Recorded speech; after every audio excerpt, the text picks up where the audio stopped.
Bom, vamos lá. Mais uma aula de biologia. Aqui é a professora Roberta.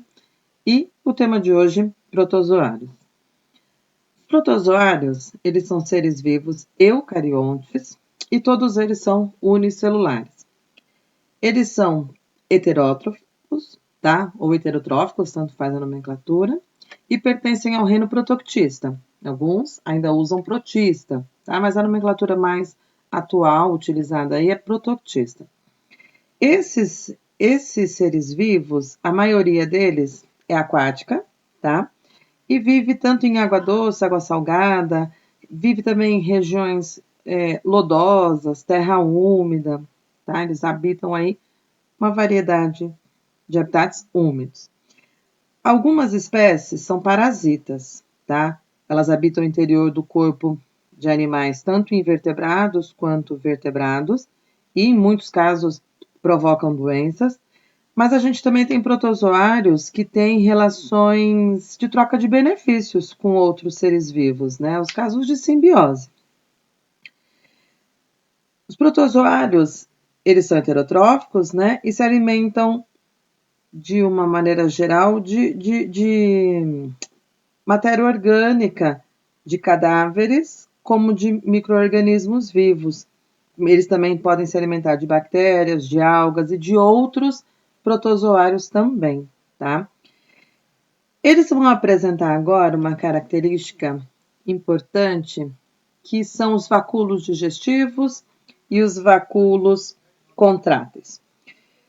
Para que serve cada um dos dois, né? Vacúolo digestivo, claro, está relacionado à alimentação. Então, quando o protozoário captura um alimento, esse alimento ele fica envolvido numa bolsa membranosa. A essa bolsa membranosa, nós damos o nome de fagossomo, tá? Esse fagossomo agora vai receber enzimas digestivas, né, provenientes lá daquela organela chamada lisossomo. Então, essa bolsa agora, ao receber essas enzimas, passa a se chamar vacúolo digestivo. No interior desse vacúolo digestivo, ocorre então o processo da digestão intracelular, e aí as moléculas, né, do alimento são quebradas em moléculas menores, passam para o citoplasma e o protozoário usa no seu metabolismo celular. Terminou essa digestão? Esse vacúolo, que está repleto de resíduos que não foram aproveitados, agora vai se chamar vacúolo residual. Esse vacúolo residual vai se fundir à membrana plasmática e vai ser eliminado todo esse resíduo, tá? Esse processo de eliminação de resíduos por meio desse vacúolo, nós chamamos de plasmocitose. É o correspondente a uma defecação celular, tá bom? O outro vacúolo se chama vacúolo contrátil, tá? E aí, esse vacúolo contrátil, ele vem para resolver um problema muito grande que os protozoários enfrentam, que é a osmose. Você vai lembrar que a osmose é a entrada de água, né, no interior dessa célula, por diferença de concentração de soluto. Se o meio aquático em que aquele protozoário está inserido tem menos soluto do que o interior do corpo dele, a água vai entrar sem parar até que ele vai explodir. E ele não pode passar por esse processo, lógico, vai romper sua célula. Ele é uma célula, ele vai morrer. Então, a eliminação do excesso de água nesses protozoários fica por encargo desses vacúolos contráteis. O que esses vacúolos são? São bolsas citoplasmáticas que acumulam água. Só que quando ela se enche por demais, ela elimina essa água que está dentro do corpo, né, da estrutura, né, celular desse protozoário.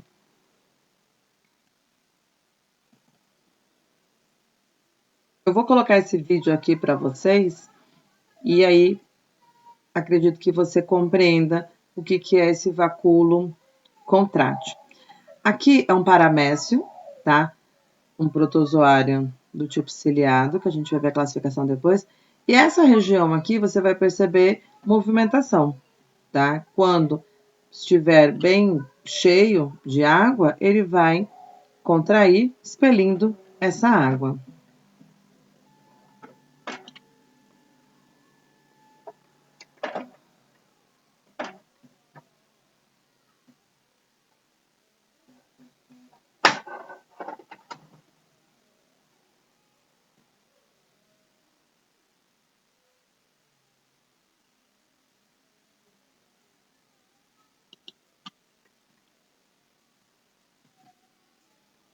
Ok? Voltando então agora para as características desses seres, nós vamos para a classificação, tá? Classificação tá entre aspas, porque é uma classificação muito controversa, tá? Nós vamos ter aí os cientistas divergindo demais, tá bom? Eles não chegaram ainda numa categoria taxonômica válida, né? Então, é uma classificação por estruturas de locomoção, tá bom? Uma divisão mais didática para o ensino médio. Porque se você for para o ensino superior estudar isso daqui, você vai ver que a classificação muda bastante. Mas para o ensino médio, nós vamos ter uma divisão aí em grupos de acordo com a estrutura de locomoção que esses seres vivos apresentam. Primeiro nós temos aqui a classificação em risópodes, tá? Onde esses seres, eles agora se locomovem por meio de pseudópodes, tá? Eles também são chamados de sarcodíneos, mas risópodes é muito bem utilizado. Eles podem ser de vida livre, mas também podem ser parasitas, tá? E aí nós vamos ter os famosos representantes aí, né? A ameba. A ameba é o representante mais famoso de todos os protozoários, tá? Tem a entamoeba também, que nós vamos ver para frente, ela causa doença importante aí em seres humanos. Esses risópodes, além de serem utilizados para locomoção, esses pseudópodes, esses seres usam também para captura de alimento. E eu vou mostrar um vídeo para vocês também, tá? Aqui, ó, você percebe a movimentação do citoplasma, que são esses pseudópodes, né, que ela usa para se locomover, e você percebe agora ela aprisionando um protozoário, tá? Porque eles fazem essa ingestão de protozoários também, embora sejam do mesmo grupo aí, né? Mas esses pseudópodes agora serviram para aprisionar o alimento e também para a locomoção que esses seres utilizam.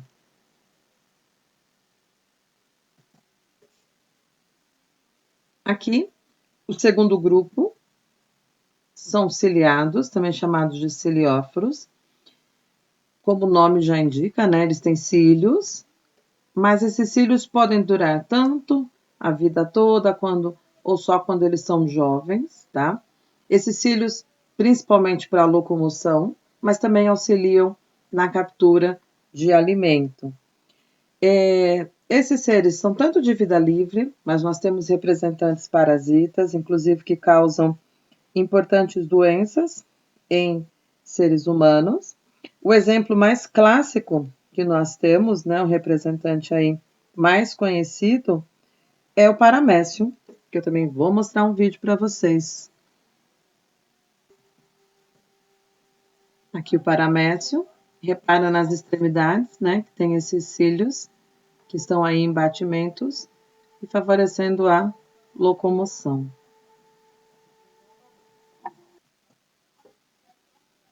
Próximo grupo, os flagelados, também conhecidos como mastigóforos. E aí, de novo, o nome já indica que eles têm como modo de locomoção os flagelos, né? Pode ser um pouquinho mais. E esse flagelo vai fazendo movimentos ondulatórios e ele vai, né, no meio aquático onde ele vive. Maioria de vida livre, mas também temos os que fazem associações mutualísticas, né, troca de favores entre ele e outro ser. Mas também tem os parasitas, como na imagem que a gente tem o tripanossoma, que vai causar o mal de Chagas, tá? Então, uma doença importante que nós vamos estudar na nossa próxima aula. E, por fim, os protozoários classificados como apicomplexos. Eles não apresentam nenhuma estrutura locomotora, tá? E em alguma fase da sua vida, ele tem uma estrutura celular chamada complexo apical. Ele forma um tipo de um biquinho para poder invadir as células, porque todos são parasitas, tá? E aí é o modo dele invadir as células. Aí nós temos como exemplos, né? Eu coloquei o Toxoplasma gondii, que vai causar toxoplasmose, e o Plasmodium vivax, que também nós vamos estudar, é um protozoário que causa a malária. Reprodução. Como que os protozoários se reproduzem, já que eles possuem apenas uma célula, certo? Então, os protozoários, a grande maioria deles faz essa reprodução assexuada, onde simplesmente, né, não é tão simples assim, mas um protozoário aumenta o seu tamanho e se divide em duas novas células, tá? Eu vou mostrar um vídeo também com essa divisão. Eu vou dar uma adiantadinha, porque o vídeo é bem longo, tá? Eu vou colocar algumas etapas apenas, tá?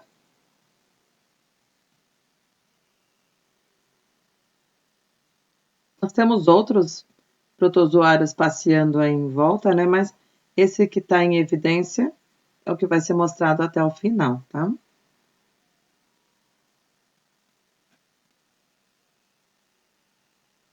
Aqui ele já sofreu um pouquinho mais essa divisão. Um pouquinho mais, olha. Tá quase no final. Claro que está num processo super acelerado. E agora está quase desgrudando, né?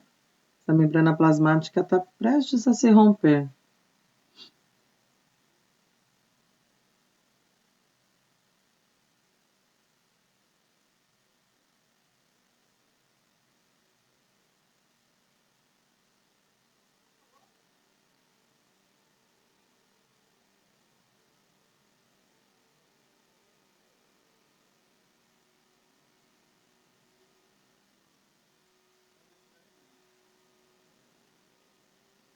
O outro deu um empurrãozinho, né? Ó.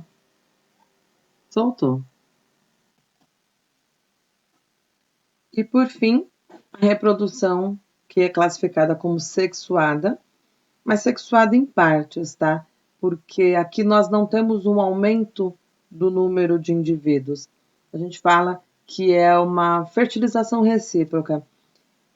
Os protozoários, em especial esse que está na imagem, que é o paramécio, ele realiza esse tipo de reprodução na intenção de ocorrer uma troca de material genético. Então, é para gerar variabilidade.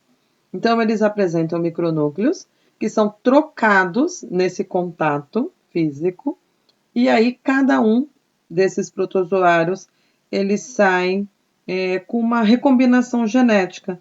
E aí depois cada um deles, né, vai se reproduzir por divisão binária e aí sim aumentar em número, tá? Por enquanto, quando faz conjugação, é só variabilidade genética mesmo. E é isso. Até a próxima aula.